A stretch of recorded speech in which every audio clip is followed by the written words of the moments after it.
Do you remember that Thanksgiving? Things had gotten so bad with her mom. My mom made a point of inviting her. We had a house full of people, friends and family that I hadn't seen in years. My mom had organized a charade tournament. Different teams. Guess that's when the trouble started. I hadn't noticed I was having fun.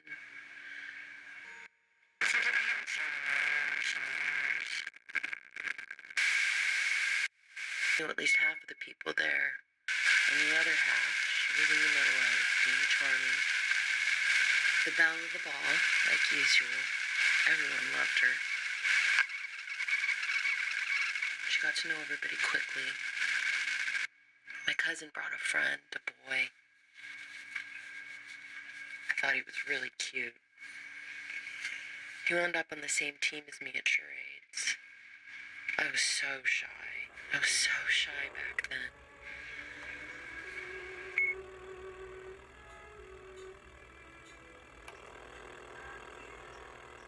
Verdulaka and her mother arrived in the village early in the winter of the year that half of all the ewes and lamb died. The old cottage had been empty for a very long time. One day it was desolate, the garden crowded with weeds, the roof broken and sagging, and the next, 2 women were there, moving the contents of a large cart inside. The villagers allowed the new residents a day before turning up with figs and wine, large wheels of bread and pots of cheese, preserved fruits, and the little honeyed sweets for which they were well known in this part of the countryside. They noted the swept path that led to the house and the freshly painted door that went unanswered when they knocked. There were no animals, no chickens, no sheep. There had been no donkey with the cart the day they arrived. There appeared to be no sign of life at all. The villagers went back to their homes, arms still laden with housewarming gifts. They felt slighted. The old cottage became new again in the course of a week. Nobody saw the work being done, but as the sun dawned each day, someone would pass and notice that the gardens had been dug and planted, the roof repaired, or the well cleaned and restored back to use. The improvements were remarkable and seemed to happen under the cover of night. The villagers thought it all rather strange.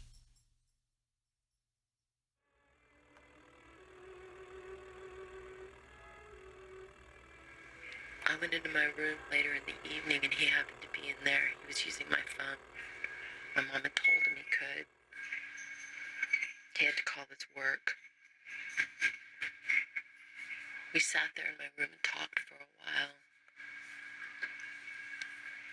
I thought he was going to kiss me.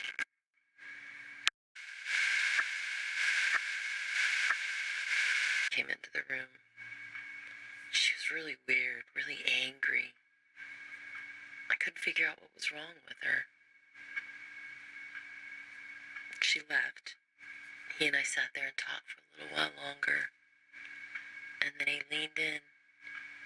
And he really was about to kiss his first kiss.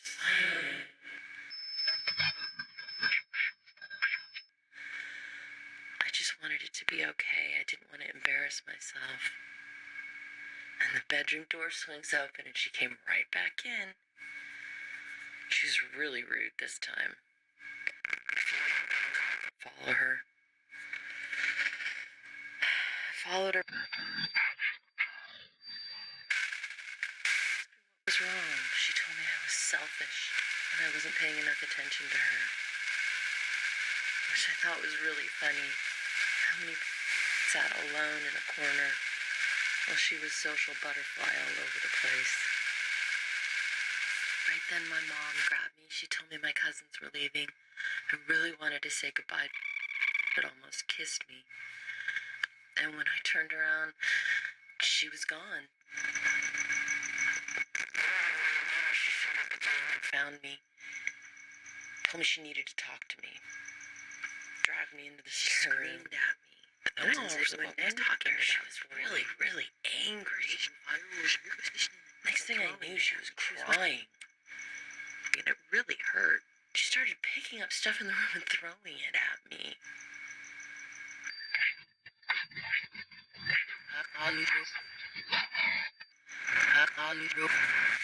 She wouldn't stop screaming.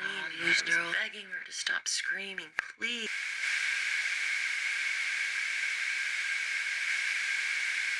This room and throwing things at me. I just told her that this was embarrassing. I left the room. I didn't know what to do.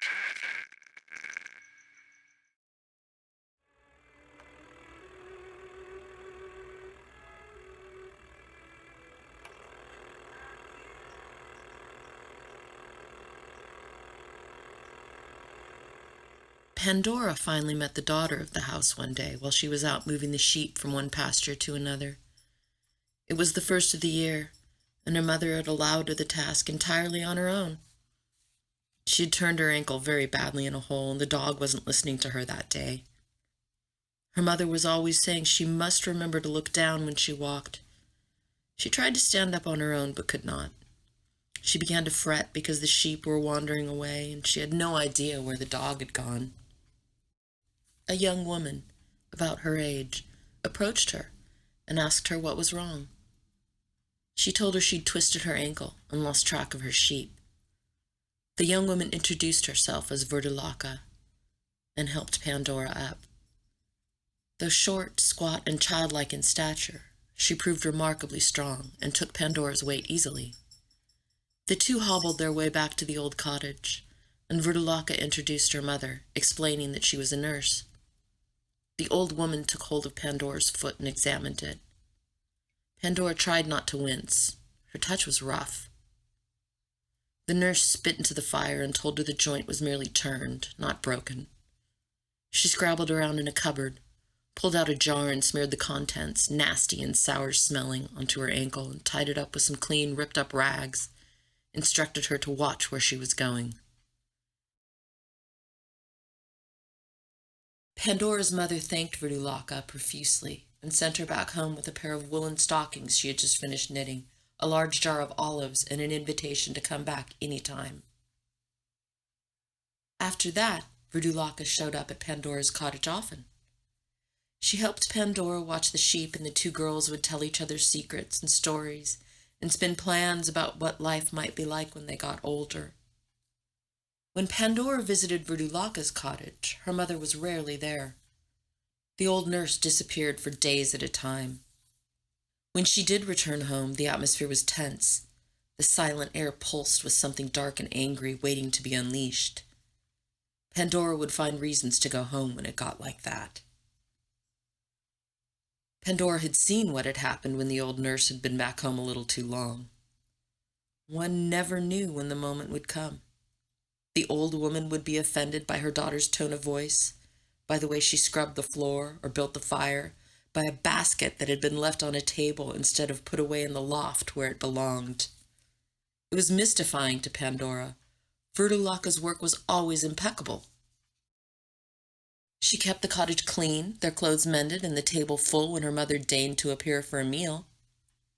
And yet somehow, Verdulaka's mother would find reasons to launch into feral, shrieking rages over these minor housekeeping concerns, and Verdulaka seemed to take it in stride, barely responding to her mother's vicious onslaughts.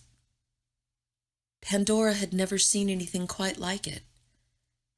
In fact, when she did bring it up one day, sympathetically hinting that the old woman's screeds were disturbing and hurtful, Verdulaka's tone became arch and venomous. She called Pandora spoilt and babyish, and told her that the old nurse thought Pandora's mother was a fool for not turning her daughter out to the men of the village, that she could make a tidy bit of money if she were clever about it. Pandora tried not to gape at this and swallowed down her words when Verdulaka continued by explaining matter-of-factly how deeply disappointed the old nurse had been when it became clear to her that her own daughter was unfit for such a function, being so ugly and unappealing. What could one say? Pandora felt terrible for Verdulaka. After that, Pandora usually invited Verdulaka to her own cottage. In time, Pandora's mother grew quite fond of the young woman and treated her with the kindness and generosity she showed her own child. Vrudulaka's visits became more and more frequent, and she stayed longer and longer each time. She had a tendency to break things, and ironically, she never seemed interested in lifting a finger in Pandora's home. She ate all their food, drank down their wine, and left dirty dishes wherever she happened to put them down. She wore their clothes, returned them with holes and tears, or sometimes just lost them. She borrowed things and never brought them back. And then the old nurse would show up in the middle of the night, banging the door down and demanding that her daughter return home immediately. These instances were actually rather frightening, and Pandora's mother never knew what to do when this happened. Once the door was opened, the nurse would never come inside, nor would she respond to any greetings. She just stood silently, her stony gaze fixed on some distant point over the shoulder of whoever welcomed her, until Vrudulaka emerged unbothered and followed her mother home to scrub the old cottage from top to bottom. Pandora's cottage, meanwhile, had grown more cluttered and messy, and she and her mother seemed to work 3 times as hard to restore order after the young woman's visits.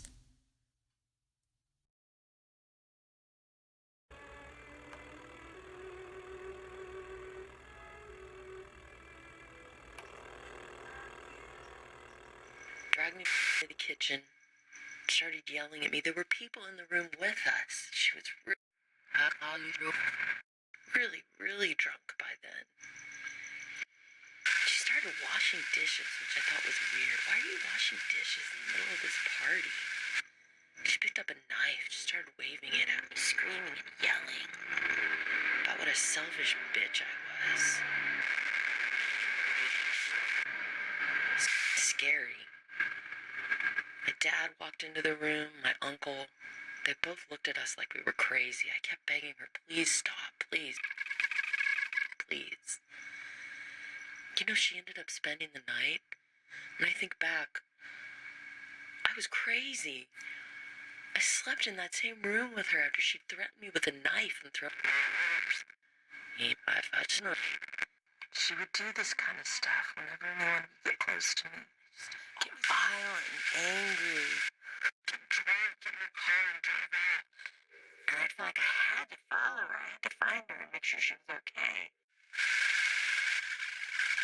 But the weirdest part is, when I got up the next morning, she was gone. And I don't even remember the weeks after that. Again, I, of course, never said anything about it. But after that, I was afraid of her.